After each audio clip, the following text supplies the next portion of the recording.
शांति जो शब्द है ना, ये एनर्जी के साथ साथ ज्ञान है। क्यों ज्ञान है? क्योंकि ये आत्मा की आपकी परम अवस्था को दर्शाता है। ठीक है, तो उसमें वो आपको आपके ही ज्ञान स्वरूप से जोड़ देता है।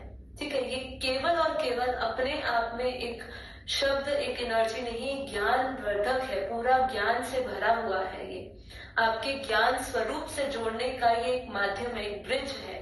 ठीक है, तो यहाँ पे वो केवल लौकिक शांति से नहीं बांधेगा, आपके अंदर एक ऐसी ज्ञान की ऊर्जा जो ज्ञान के रूप में, प्रकाश के रूप में फैलेगी, जिसकी अनंत और असीमित शक्तियां आप केवल इस लौकिक भौतिक जगत तक नहीं सीमित होगी, और वो लौकिक शांति तक सीमित नहीं होगी, वो अनंत ब्रह्मांडों से भी पार उस परम शांति को आप जोड़ पाएंगे, उस परम तत्व से जोड़ पाएंगे अपने आप को। ठीक है, तो यहाँ पे कहा कि वो सामान्य या लौकिक शांति की सोच से भी परे है। यह सामान्यतः ऐसी दशा को सूचित करता है जिसमें अतरंग शांति, समरसता और शांति का जो शांति है, जो बाहरी परिस्थिति या उतार चढ़ाव से प्रभावित नहीं होती है। आध्यात्मिक शिक्षाओं में अगर हम परम शांति को अक्सर ध्यान और आत्म साक्षात्कार और ईश्वर से जुड़ने के साथ भी जोड़ते हैं। तो यहाँ पे जब मैं आपको शुरू में ही परम शांति के अर्थ को या परम शांति की महत्वता को समझा रही थी, तो यहाँ पे उन्होंने समझाया है कि ये ध्यान, आत्म साक्षात्कार और ईश्वर की प्राप्ति और ईश्वर से जोड़ने का एक जोड़ है। ये जो परम शांति है, ब्रिज है। किसके बीच का? आपके एक तो ध्यान की अवस्था में जुड़ने का, गहरे ध्यान में जाने का, जैसे कि आप ओम बोलते हैं, वैसे परम शांति, परम शांति, परम शांति है, परम शांति है, बार बार इसको बोलिए। ऐसा भी साइंटिफिकली भी एक जगह पे मैं जब इसको गूगल सर्च कर रही थी, तो वहां पे एक जगह पे मैं पा रही थी, क्या लिखा था, मैं उसको इंग्लिश में पढ़ती हूँ। Param Shanti is perhaps the best known for its celebration in the Param Shanti मंत्र. It is said that through chanting the Param Shanti mantra 50 to 100 times every day, a yogi will be filled with its vibration of peace. Some believe that this affects the subtle body, which allows the peace to also radiate out in the outer world.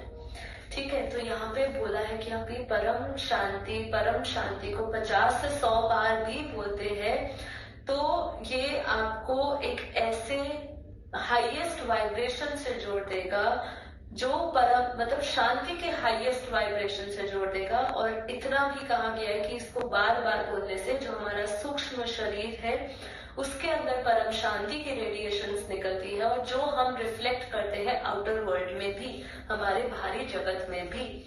तो इसीलिए इसको क्या बोला है कि ये परम शांति आपको आत्म साक्षात्कार से भी जोड़ता है। इस शब्द को आत्म साक्षात्कार से जोड़ा गया है। क्यों आत्म साक्षात्कार से जुड़ा हुआ है? क्योंकि ये सेल्फ रियलाइजेशन के टाइम पे ये वो हमारी अवस्था ही है। परम शांति हमारा मूल अवस्था ही है, हमारी प्रकृति है, मूल निज स्वरूप है। इसीलिए वो हमें आत्म साक्षात्कार से भी जोड़ता है और ईश्वर से जुड़ने के साथ भी जोड़ता है। इसे एक स्थिति के रूप में देखा जाता है जहां आत्मा हायर कनेक्शन के साथ पूरी तरह से समर्थन कर रही है, इच्छाओं और आसक्तियों के उत्कृष्ट चरणों से मुक्त होकर। क्या कितना ब्यूटीफुल एक्सप्लेन किया है।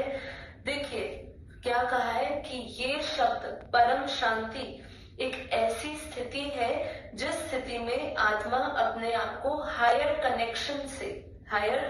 कनेक्शन के साथ पूरी तरह से समर्थन करती है, अलाइन हो जाते हैं। हम कहते हैं ना कि हमें अलाइन होना है, यूनिवर्स की पावर से अलाइन होना है, बट यहाँ पे यूनिवर्स की पावर से अलाइन करने की बात नहीं कर रहे।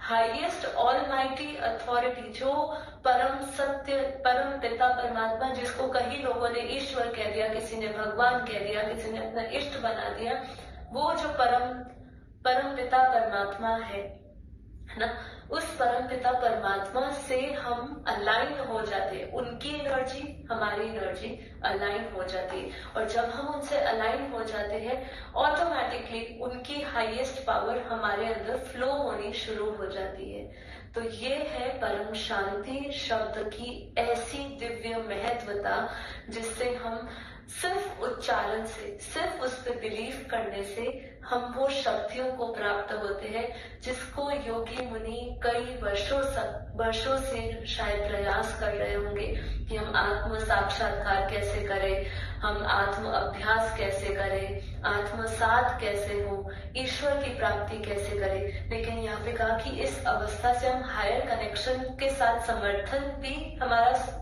कर रहे होते हैं, और साथ ही साथ ऑटोमेटिकली क्या कहा, इच्छाएं और आसक्तियों से उत्कृष्ट चरणों से मुक्त हो रहे होते हैं।